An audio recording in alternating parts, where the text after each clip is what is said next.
आइए शुरू करते हैं न्यूज पथ पर सफर। सबसे पहले ऐसी तस्वीरें जिनका जिक्र सरे रहा है। ये तस्वीरें सुर्खियों में भी है और सोशल मीडिया पर भी है। इनसे आपका बाखबर होना बेहद जरूरी है क्योंकि चौराहे पर इन्हीं की चर्चा है।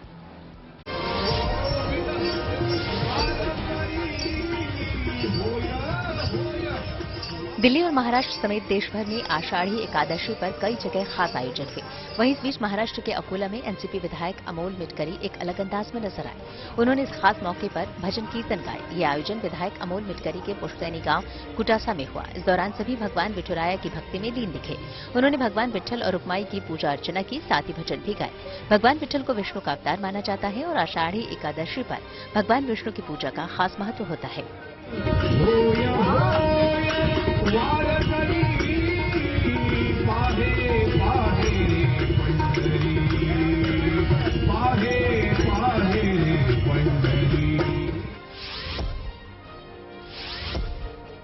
यूपी के आगरा में एक डॉक्टर और एसडीएम की शादी सुर्खियों में आ गई। उन्होंने आम रीति रिवाज से हटकर शादी की।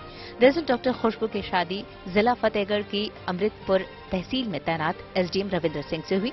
इसमें अग्नि की जगह भारत माता की तस्वीर को साक्षी मानकर 7 फेरे लिए गए। इतना ही नहीं, वहां 7 की जगह 8 वचन लिए गए। शादी के लिए जो कार्ड छपवाए गए थे वो भी दूसरे शादी के कार्डों से बिल्कुल अलग थे। इसमें भी 8वां वचन लिखा गया था। उत्तराखंड के पिथौरागढ़ में एसडीआरएफ का एक बीमार बुजुर्ग की मदद करने का वीडियो वायरल हो गया। दरअसल 62 साल के हयात सिंह को एसडीआरएफ जवान स्ट्रेचर में लगभग 12 किलोमीटर तक पैदल लेकर अस्पताल पहुंचे। बताया गया कि बुधवार को प्रशासन को सूचना मिली कि मुंशियारी से लगभग 80 किलोमीटर आगे मिलम ग्लेशियर के पास बोथी गांव में बुजुर्ग हयात सिंह की तबीयत काफी खराब है और उन्हें जल्द से जल्द अस्पताल पहुंचाना जरूरी है। लेकिन बुजुर्ग को सड़क तक लाने के लिए करीब 12 किलोमीटर की पैदल दूरी तय करनी थी और रास्ता काफी कठिन और दुर्गम था। इसके बाद प्रशासन ने एसडीआरएफ को इसकी सूचना दी। फिर उबड़ खाबड़ दुर्गम रास्तों से गुजरते हुए उसके जवान 12 किलोमीटर की दूरी पैदल तय कर मौके पर पहुंचे और समय न गंवाते हुए खतरनाक रास्तों से होते हुए बुजुर्ग को रेस्क्यू किया। इस अभियान में ग्रामीणों ने भी युवाओं का साथ दिया। मुश्किल पहाड़ी रास्तों में मदद करने का ये वीडियो जैसे ही सामने आया तो लोगों ने एसडीआरएफ और ग्रामीणों की तारीफ की।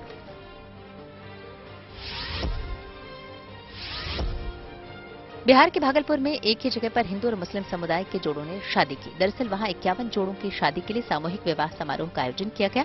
इसमें 41 हिंदू और 10 मुस्लिम समुदाय के जोड़ों की शादी हुई। इस तरह एक ही जगह शादी के मंत्र और निकाह के अल्फाज गूंजे।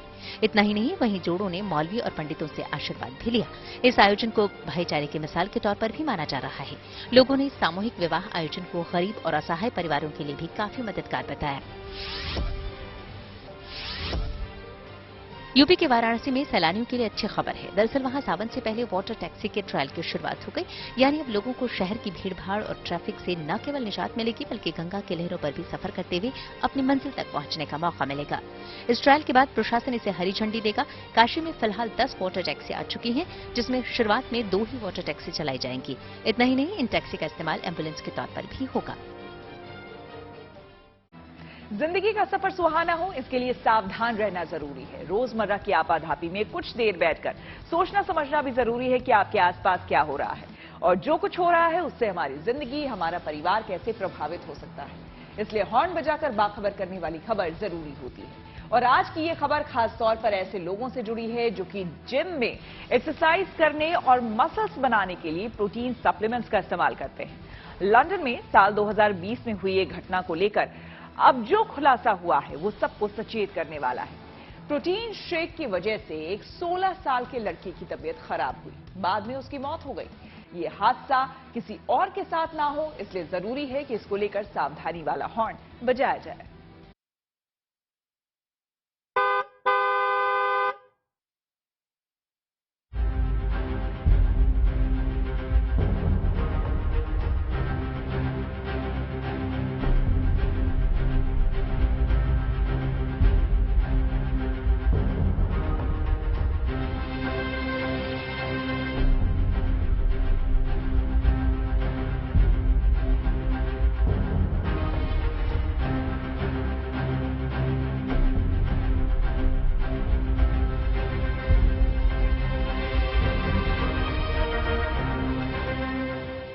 बॉडी बनाने के लिए लोग जिम का रुख करते हैं। वहां जाकर वो एक्सरसाइज में जमकर पसीना बहाते हैं। कई बार जल्दी रिजल्ट पाने के लिए लोग सप्लीमेंट्स भी लेने लगते हैं। सप्लीमेंट्स में प्रोटीन बेहद कॉमन है। मसल बिल्डिंग के लिए अक्सर प्रोटीन पाउडर का सप्लीमेंट्स के रूप में इस्तेमाल किया जाता है। जिम जाने वाले और बॉडी बिल्डर इसका करीब रोजाना ही इस्तेमाल करते हैं। ये बात ठीक है कि शरीर की मांसपेशियों के बेहतर विकास और सेहत के लिए प्रोटीन जरूरी है, लेकिन बिना सोचे समझे इसका इस्तेमाल खतरनाक भी साबित हो सकता है। लंदन में प्रोटीन शेक पीने से बीमार होने के बाद एक लड़के की जान चली गई। दरअसल लड़के के पिता उसका वजन बढ़ाना चाहते थे, इसलिए उसे प्रोटीन शेक दिया, लेकिन इसका अंजाम बुरा हुआ। खबर के सामने आने के बाद प्रोटीन शेक को लेकर सावधानी वाला हॉर्न बजाना जरूरी है।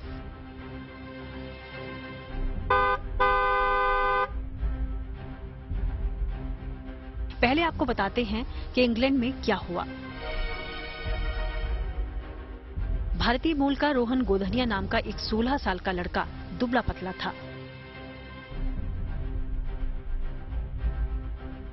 15 अगस्त 2020 को तंदुरुस्ती बनाने के मकसद से उसके पिता प्रोटीन शेक लेकर आए। उसे पीने के बाद रोहन की तबीयत बिगड़ी।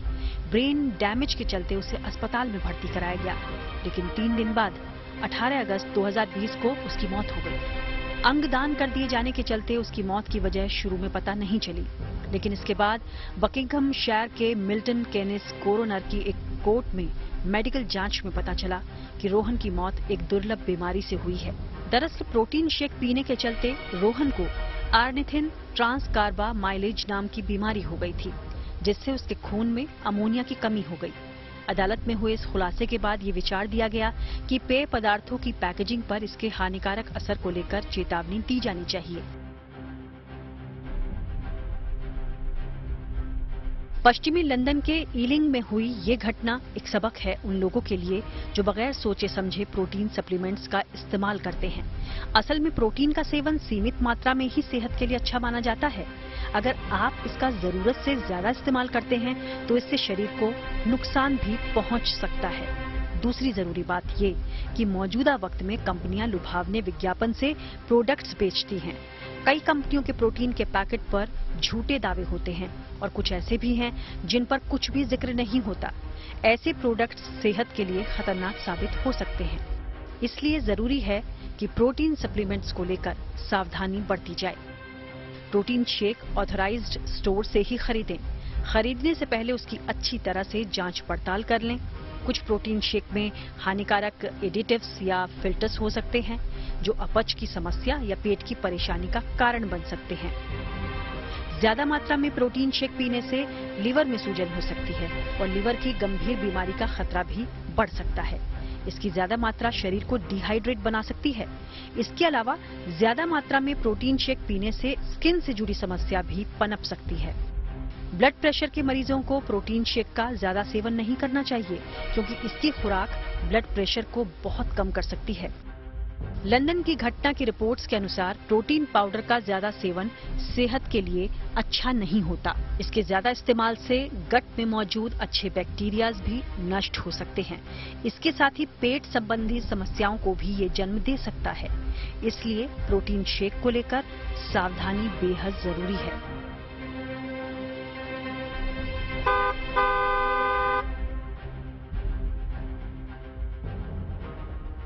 Bureau report, good news today.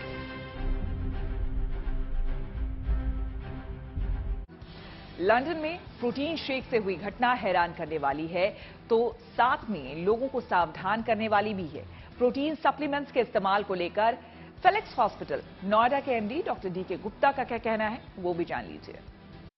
Normal मात्रा में प्रोटीन खाने से कोई बीमारी नहीं होती, अन्यथा बल्कि आपकी जो मसल्स हैं उनको मजबूत रखता है, आपके ग्रोथ एंड डेवलपमेंट में हेल्प करता है, और खास करके जो ग्रोइंग एज है बच्चे हैं उनके लिए बहुत उपयोगी। बट अगर प्रोटीन जो है एक्सेसिव मात्रा में ली गई, अधिक मात्रा में ली जाती है, खासकर जो आजकल युवा ले रहे हैं, जो जिम कर रहे हैं, जो मसल बिल्डअप कर रहे हैं, उस केस में जो ये प्रोटीन है वो आपके बहुत सारे जो वाइटल अंग हैं, जैसे किडनी है, लिवर है या हार्ट है, बोन्स है, जीआई ट्रैक्ट है, इनमें डैमेज कर सकती है। खासकर जैसे किडनी है, किडनी के अंदर ये प्रोटीन यूरिया कर सकता है, किडनी को डैमेज कर सकता है, बिकॉज इसके अंदर बहुत सारे हैवी मेटल यूरिया जैसे कंपोनेंट्स होते हैं। लिवर भी डैमेज हो सकता है, आपका कुछ जो प्रोटीन पाउडर्स होते हैं उसमें अंदर कुछ जो फैटी एसिड्स होते हैं उसकी वजह से आपका कोलेस्ट्रॉल बढ़ सकता है, इनडायरेक्टली उससे हार्ट पे इफेक्ट पड़ सकता है, या जो जीआई ट्रैक्ट है उसमें एलर्जी हो सकती है, पेट दर्द है, लूज मोशन है, वॉमिटिंग है, वो चीजें हो सकती हैं। कुछ बच्चों को तो स्किन एलर्जी हो सकती है जिसमें चकत्ते पड़ना, इचिंग होना, रैशेस पड़ना है, ये बहुत कॉमन है। तो इसलिए बाहर की प्रोटीन जो है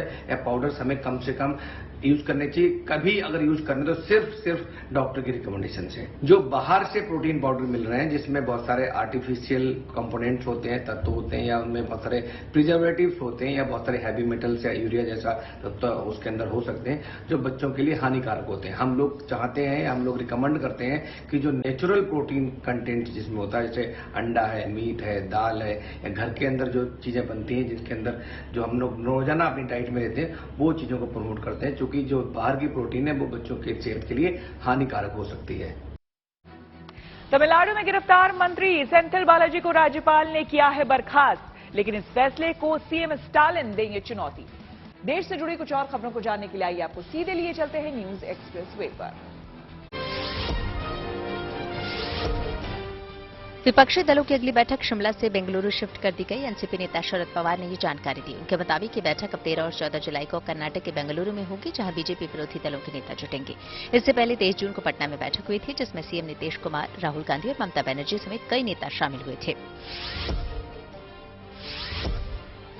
दिल्ली के सीएम अरविंद केजरीवाल ने अपने मंत्रिमंडल में बड़ा बदलाव किया। अब आतिशी को वित्त और राजस्व विभाग का भी जिम्मा मिल गया। उपराज्यपाल ने सरकार की सिफारिश को मंजूरी दे दी। इससे पहले ये विभाग कैलाश गहलोत के पास थे। उन्हें कुछ समय पहले ही ये विभाग सौंपे गए थे।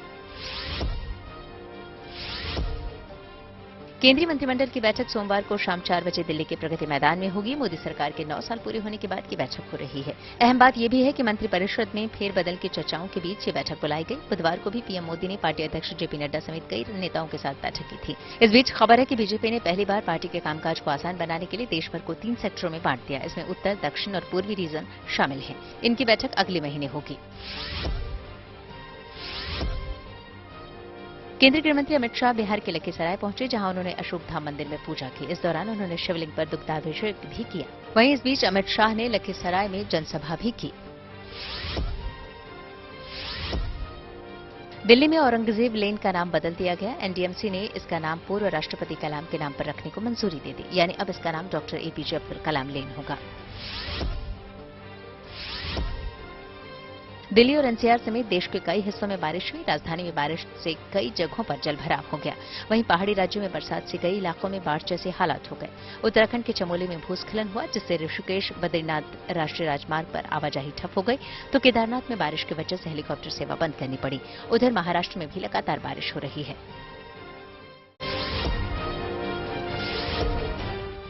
बिहार के वन और पर्यावरण मंत्री तेज प्रताप यादव पटना के चिड़ियाघर पहुंचे, जहां उन्होंने 3 नए मेहमानों का नामकरण किया।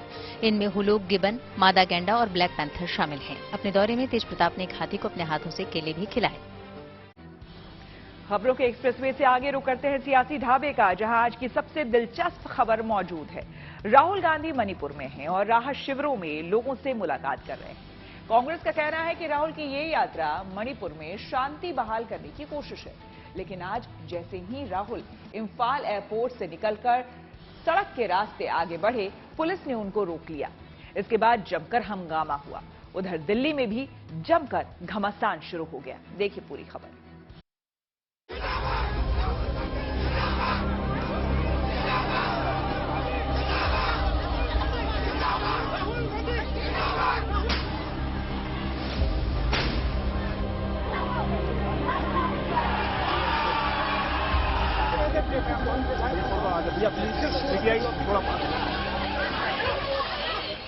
पहले से हिंसा की आग में झुलस रहे मणिपुर में सियासी बवाल का ये एक नया अध्याय है। हालांकि ऐसे हालात क्यों बने, इसका जवाब देना मुश्किल है। राहुल का मणिपुर दौरा पहले से तय था। कांग्रेस की दलील है कि यात्रा के लिए परमिशन भी ली गई थी। लेकिन हुआ ये कि जब इंफाल एयरपोर्ट से राहुल गाड़ी में बैठकर चूरा चांदपुर की तरफ बढ़े, 20 किलोमीटर बाद ही बिष्णुपुर में उनका सामना पुलिस बैरिकेडिंग से हुआ।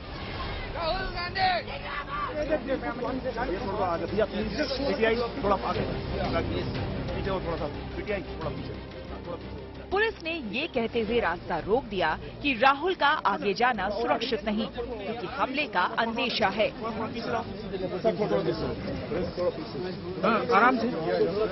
पुलिस राहुल गांधी की सुरक्षा को लेकर बेहद गंभीर थी, लेकिन कांग्रेस समर्थकों ने रास्ता रोके जाने पर बवाल कर दिया।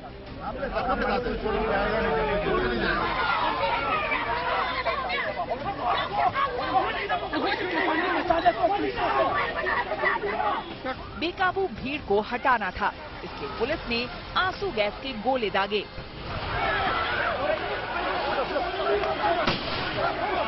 When Rahul Gandhi ji tomorrow, let's say, becomes a prime minister, can he do मनमानी? He will have a tough time.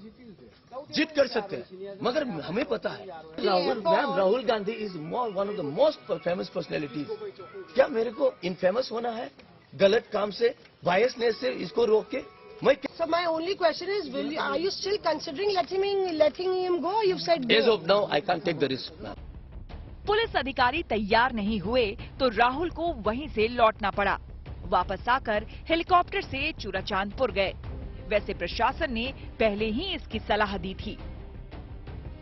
बहरहाल राहुल को जहां जाना था वहां पहुंच गए। चूराचांदपुर में वो राहत शिविर में हिंसा पीड़ितों से मिले, बच्चों के साथ खाना खाया। आगे राहुल का कार्यक्रम कैसे बढ़ता है ये पता नहीं, पर मणिपुर में यूं रास्ता रोके जाने पर कांग्रेस बिफर गई।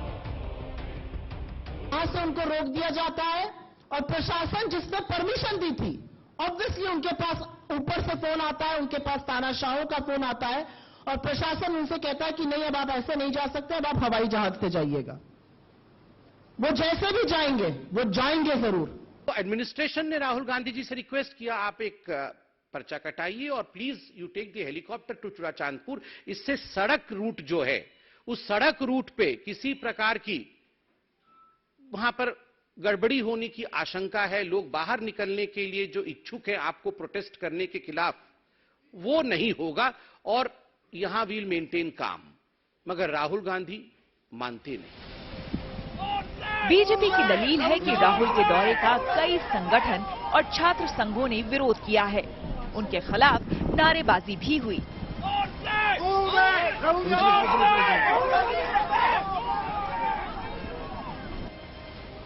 जबकि कांग्रेस का आरोप है कि राहुल को जानबूझकर रोका गया।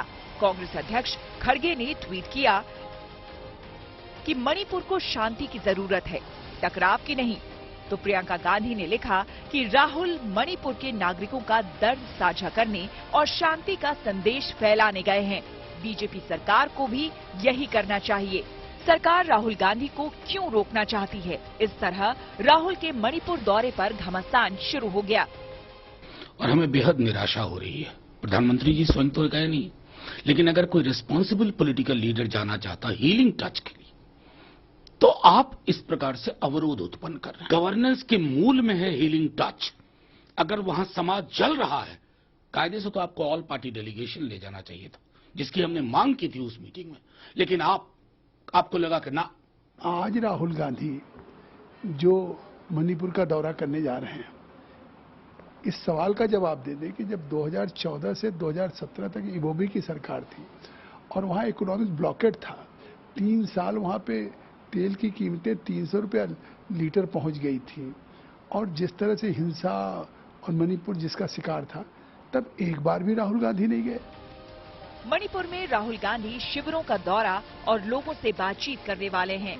मई में जातीय संघर्ष शुरू होने के बाद राज्य में करीब 50,000 लोग 300 से ज्यादा राहत शिविरों में रह रहे हैं। कांग्रेस का कहना है कि राहुल वहां शांति की अपील करने गए हैं। खुद राहुल ने ट्वीट किया, मणिपुर के भाई बहनों को सुनने आया हूं। मणिपुर अपने जख्मों को भरना चाहता है।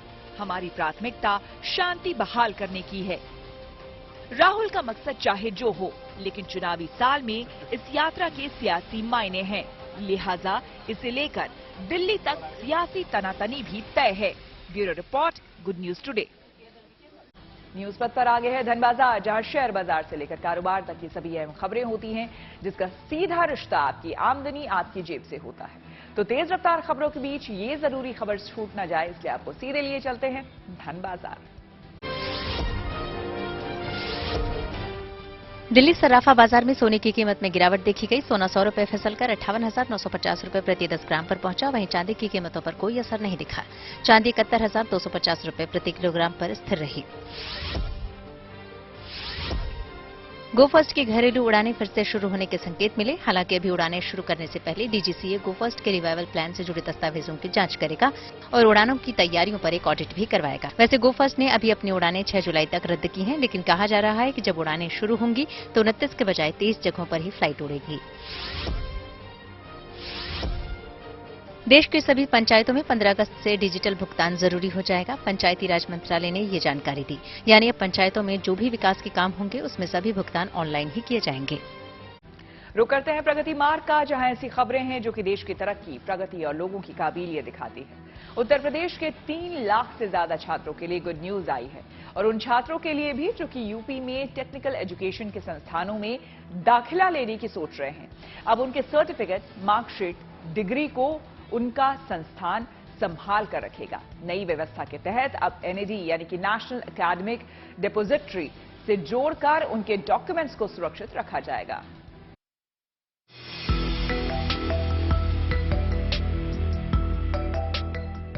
Doctor APJ Abdul Kalam technical university के छात्रों के लिए अब मार्कशीट और डिग्री की हार्ड कॉपी साथ लेकर चलने का झंझट खत्म हो गया। यूजीसी ने देश के सभी विश्वविद्यालयों को एनएडी यानी नेशनल एकेडमिक डिपॉजिटरी से जोड़ने की सलाह दी, तो एकेटीयू ने इसे जोड़ने में देर नहीं लगाई। और अब फायदा ये है कि यहाँ के करीब 3 लाख छात्रों के लिए मार्कशीट और डिग्री साथ लेकर चलने का झंझट खत्म हो गया। मार्कशीट या सर्टिफिकेट ऐसे डॉक्यूमेंट्स होते हैं जो इंसान के जीवन में हमेशा काम आते हैं जब भी वो कोई परीक्षा देता है या कोई इंटरव्यू देता है। लेकिन अक्सर देखा जाता है कि जो ग्रामीण पृष्ठभूमि के छात्र होते हैं वो इंटरव्यू के लिए या नौकरी के लिए ले करके उसको जाते हैं और कई बार उनको संभालना मुश्किल होता है।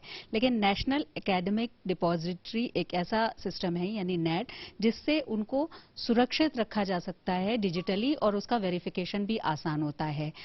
एकेटीयू ने इसकी शुरुआत कर दी है। यूजीसी की कोशिश है कि एनएडी के जरिए देश भर में छात्रों के शैक्षणिक डॉक्यूमेंट्स को डिजिटली सुरक्षित रखा जाए और उनकी एक्सेसिबिलिटी को आसान बनाया जाए। मतलब जो विश्वविद्यालय यूजीसी की गाइडलाइंस के मुताबिक अपने छात्रों के डॉक्यूमेंट्स को एनएडी पर अपलोड करेंगे, उन छात्रों को मार्कशीट या डिग्री की हार्ड कॉपी अपने पास रखने की जरूरत नहीं होगी। छात्र जब चाहें डिजी लॉकर की तरह एनएडी पर जाकर इसे एक्सेस कर सकते हैं और जरूरत पड़ने पर दुनिया भर में कहीं भी इसका आसानी से इस्तेमाल भी कर सकते हैं। अब एनएडी की हेल्प से मैं कहीं से भी अपने डॉक्यूमेंट एक्सेस कर सकता हूं, उनको वेरीफाई करा सकता हूं और मेरे डॉक्यूमेंट ट्रांसपेरेंसी रहेगी और वेरिफिकेशन काफ़ी इजी रहेगा। एकेडमी जिसमें 750 से ज़्यादा कॉलेजेस हैं, उसके लिए काफ़ी लाखों बच्चे मेरी तरह और लोग पढ़ रहे हैं, यहाँ दूर दूर से आ रहे हैं, तो उनके लिए डॉक्यूमेंट का अपना मैनेजमेंट करना, आपको इसको प्रूफ करना, ट्रांसपेरेंसी इसमें क्रिएट करना काफ़ी लोगों के लिए आसान हो जाएगा। तो एक वरदान की तरह है हम लोग बच्चों के लिए, सबके लिए। इसका ये फायदा है कि हम अपने जो डॉक्यूमेंट्स हैं वो कहीं से भी, मतलब रिमोट लोकेशन से भी एक्सेस कर सकते हैं। फॉर एग्जांपल हम कहीं दूर एरिया पे हैं, फार लोकेशन है हमारे कॉलेज से, तो हमें कोई रिक्वायरमेंट नहीं है कि हम कॉलेज आके ही वो डॉक्यूमेंट लें, या हम कहीं किसी दूर जगह से हम ट्रैवल कर रहे हैं तो कैरी करके ही हम ले आएं, देन फोटोकॉपी कराएं। हालांकि अब्दुल कलाम टेक्निकल यूनिवर्सिटी ने ये प्रयोग 2017 से ही शुरू कर दिया था, लेकिन तब यूनिवर्सिटी छात्रों के डॉक्यूमेंट्स को डिजी लॉकर में सुरक्षित रख रही थी, जिससे छात्रों को कभी-कभी डॉक्यूमेंट्स वेरिफिकेशन में मुश्किलें आती थी। लेकिन अब एनएडी पर डॉक्यूमेंट्स अपलोड करने के बाद वो समस्या भी खत्म हो गई। अभी तक जो थोड़ी बहुत दिक्कत आती थी, क्योंकि जो दूसरी एजेंसीज थी कुछ मतलब जो रिक्रूटर थे वो उसको थोड़ा सा उतना रिकॉग्नाइज नहीं कर देते, पर चूंकि अब यूजीसी के पास आ गया है तो यूजीसी देश की प्राइम बॉडी है, तो नेचुरली उसकी रिकॉग्निशन बहुत ज़्यादा होगी और छात्र को अपने मार्कशीट कैरी करने की शायद अब आवश्यकता नहीं पड़ेगी, मार्कशीट और डिग्री करने। एकेटीयू में 3 लाख मौजूदा छात्रों के अलावा पूर्व छात्रों की डिग्री और डॉक्यूमेंट्स को भी अपलोड करने की तैयारी है। ये प्रक्रिया चल रही है नैड में अपलोड करने की, जो सर्टिफिकेट्स हैं, डिग्रीज हैं या मार्कशीट हैं, क्योंकि एक आसानी ये होगी कि उससे सर्टिफिकेट या मार्कशीट लेकर के, डिग्रीज लेकर के कहीं जाना नहीं पड़ेगा एक जगह से दूसरी जगह। उसका वेरिफिकेशन भी आसान और पूरी दुनिया में कहीं भी मान्य होगा। तो यूपी की इस संस्थान ने भी, जिससे जुड़े हुए करीब 750 कॉलेजेस उत्तर प्रदेश भर में हैं, उन्होंने भी इसकी शुरुआत कर दी है। पहले डिजी लॉकर था, लेकिन अब नेट से भी जोड़ करके इसको छात्रों को फायदा पहुंचाया जा रहा है। वीडियो जर्नलिस्ट रोहित मिश्रा के साथ शिल्पी सेन, लखनऊ। न्यूज पथ पर आप सोशल अड्डा पर थोड़ा सा रुकते हैं और आज के मुद्दे पर लोगों की राय जानते हैं। सोशल अड्डा में आज का मुद्दा पार्किंग से जुड़ा है। पार्किंग को लेकर लड़ाई झगड़े की खबरें आपने अक्सर देखी और सुनी होगी। देखिए, रहने को तो लोगों के पास घर है, लेकिन पार्किंग के लिए जगह नहीं मिलती और जगह की इसी जद्दोजहद में कई बार लोग अपना आपा खो देते हैं। लेकिन बेंगलुरु में एक व्यक्ति ने पार्किंग की परेशानी को सुलझाने के लिए जो तरीका निकाला, वो आपका दिल छू लेगा। तकनीकी विशेषज्ञ सुभाषिष दास ने अपने पड़ोसी के एक नोट की तस्वीर शेयर की है, जो उनकी कार की खिड़की पर चिपका हुआ था, जिसमें लिखा हुआ था कि कृपया कार यहां पार्क ना करें। हमने पहले ही आपसे ऐसा ना करने का अनुरोध किया था। कृपया समझें कि हम साल 2000 से इस क्षेत्र में रह रहे हैं और हमारे पास 2 कारें हैं, इसलिए हमें पार्किंग के लिए ज्यादा जगह की जरूरत है। कृपया अपने पहले वाले पार्किंग पर वापस जाएं। आइए अच्छे और सहयोगी पड़ोसी बने। तो सोशल मीडिया में ये वाकया खूब वायरल हो रहा है। आइए अब जान लेते हैं कि आखिर पार्किंग को लेकर विवाद क्यों होते हैं और उसका क्या हल हो सकता है।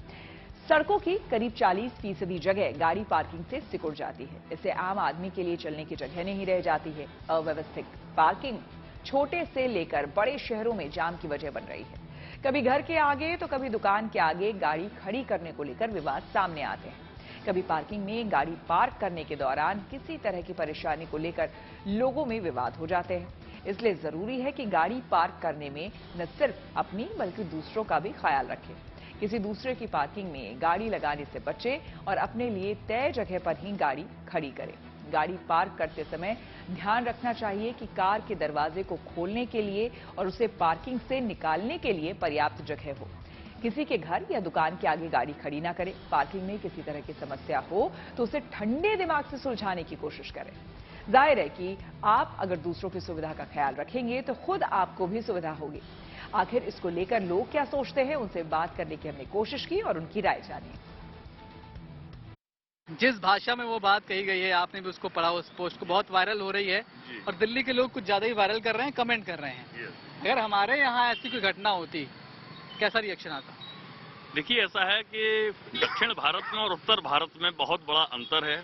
बड़े ऊर्जावान लोग हैं हमारे यहाँ उत्तर भारत में। मैं समझता हूँ जिस विशेषण का वो इस्तेमाल यहाँ करते, उसको हम यहाँ टीवी की चैनल पर बोल नहीं सकते हैं, क्योंकि जिस तरीके का कल्चर हमारे यहाँ का रहा है उसमें शांति को छोड़कर सब कुछ है, संस्कारों को छोड़कर सब कुछ है। यहाँ अगर पार्किंग की सोसाइटी में जरा सी बात पे विवाद होते तो लोग रात को 2 बजे उठ के लड़ने को तैयार हो जाते हैं और कई बार आपने देखा होगा कि परिवार आगे लड़ने को खड़े हो जाते हैं। ये स्थितियां हैं। हमें थोड़ा सा पेशेंस रखना चाहिए। मैं समझता हूँ कि बेंगलोर की जिस सोसाइटी में ये वाकया बहुत अच्छे तरीके से उन्होंने मैनेज करके दिया है, ये एक अच्छा मैसेज है। सबको सीखना चाहिए कि हमें अपने पड़ोसियों के साथ कैसा व्यवहार करना है। लेकिन दुर्भाग्य की बात है कि हमारे यहाँ जरा सी चीजों पर लोग हाइपर हो जाते हैं। कभी गार्ड के साथ बदतमीजी कर देते हैं, तो कभी आपस में पड़ोसियों के साथ लड़ते हैं, तो कभी पार्किंग के ऊपर लड़ते हैं। ये आम सी बात हो गई है आज। पार्किंग है क्या मुद्दा हमारे यहाँ भी बड़ा इशू है, क्योंकि फ्लैट तो एक है, गाड़ियां अनेक हैं। सबसे बड़ी बात यह है, हमारे यहाँ गेस्ट पार्किंग के नाम पर शून्य है। अगर कोई मेहमान आता है तो उसके लिए गेस्ट पार्किंग की जगह थी, वो बिल्डर ने उसको बेच दिया है। नीचे स्पेस नहीं है, उसको ऊपर से बेच दिया। और जब उस जगह पे कोई गाड़ी खड़ी कर देगा तो वो कहता है मैं तो इसको खरीदे हुए हूँ, तो मैं क्यों अपनी गाड़ी हटाऊंगा। ये बहुत बड़ा मुद्दा है कि आपके मेहमान आए, गाड़ी बाहर छोड़े तो गाड़ी अनसेफ है। अपने फ्लैट के रिसेप्शन तक गाड़ी, चाहे एजेड पर्सन हो, चाहे वृद्ध हो, चाहे बच्चे हों, किसी को लेके वो आ ही नहीं सकता है। पार्किंग बहुत बड़ा मुद्दा है। और जो बेसमेंट है हमारे यहाँ है, पार्किंग में 70% तो लीकेज हो रहा है। अभी बरसात शुरू नहीं हुई है, अभी भी आप चल कर देखें तो सब गाड़ियों के पहिए जो हैं पानी में आपको डूबे दिखाई देंगे। बताइए, आधा गुस्सा तो आपको गाड़ी की हालत देख के आ जाएगा, उसके बाद भी कोई और खड़ी कर जाए गाड़ी तो क्या हालात बनेंगे सर? यही हो रहा है जी हाँ। पार्किंग की तो बहुत बड़ी समस्या है।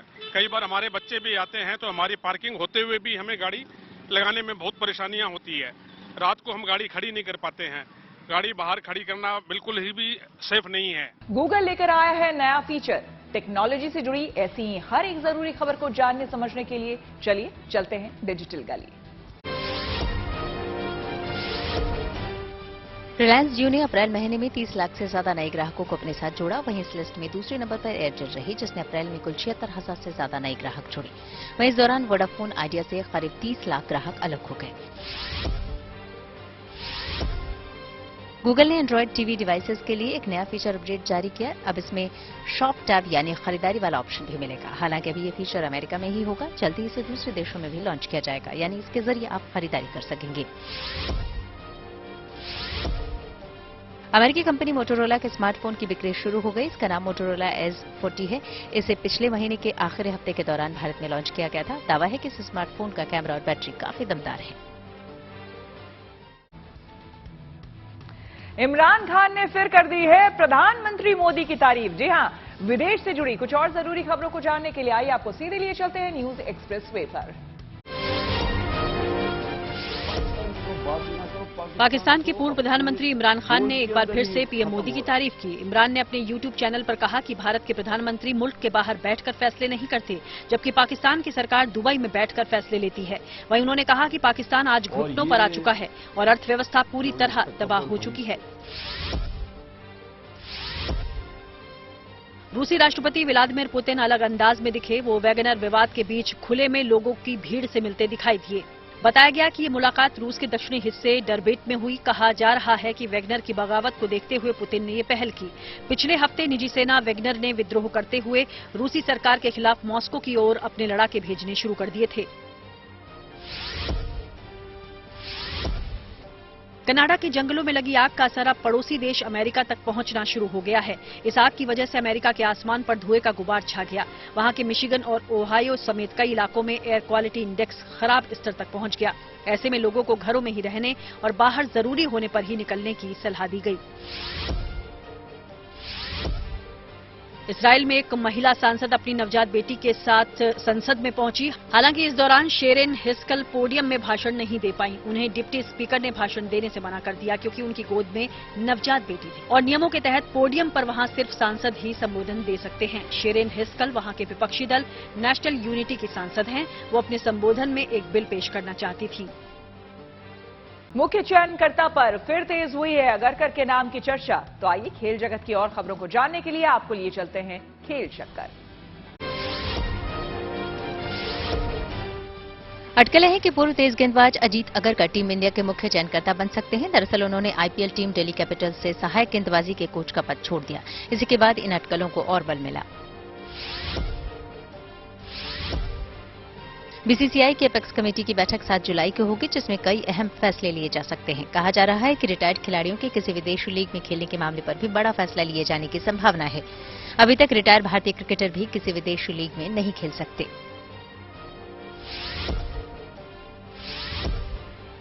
क्रिकेटर हनुमा विहारी अब अगले घरेलू सीजन में आंध्र प्रदेश के बजाय मध्य प्रदेश से खेलेंगे, जिसके लिए अब हनुमा को आंध्र प्रदेश से एनओसी लेनी होगी। माना जा रहा है कि मध्य प्रदेश के कोच चंद्रकांत पंडित के साथ खेलने को लेकर विहारी ने यह कदम उठाया। चंद्रकांत पंडित की कोचिंग में ही 2021-22 के सीजन में मध्य प्रदेश की टीम रणजी चैंपियन बनी थी। खेल मंत्री अनुराग ठाकुर दिल्ली के मुनीरका पहुंचे, जहां उन्होंने मुक्केबाज रोहित टोकस और उनके परिवार से मुलाकात की। अनुराग ठाकुर बीजेपी के संपर्क से समर्थन अभियान के तहत वहां पहुंचे थे। दीपिका पल्लिकल और हरिंदर पाल सिंह ने Asian mixed doubles squash tournament के फाइनल में जगह बना ली। उन्होंने सेमीफाइनल में मलेशियाई जोड़ी साइफिक कमल और आइफा आजमन को 2-0 से हरा दिया। टेबल टेनिस खिलाड़ी शरद कमल ने क्रोएशिया में चल रहे WTT कंटेंडर ज़ग्रेब टूर्नामेंट के प्री क्वार्टर फाइनल में एंट्री कर ली। उन्होंने पहले दौर के मुकाबले में फ्रांस के खिलाड़ी पर 3-2 से जीत हासिल की। यूपी का अपना पेशेवर फुटबॉल क्लब लॉन्च हो गया। इसका नाम इंटरकाशी होगा। वाराणसी में कार्यक्रम के दौरान गायिका मालिनी अवस्थी ने टीम की जर्सी लॉन्च की। इस फुटबॉल क्लब को RDB ग्रुप ने अविमुक्त स्पोर्ट्स के बैनर के तहत बनाया है। इसी के साथ न्यूज पक में मेरी यानी श्वेता झा के साथ फिलहाल इतना ही। देश दुनिया की तमाम पॉजिटिव खबरों के लिए आप देखते रहिए गुड न्यूज टुडे।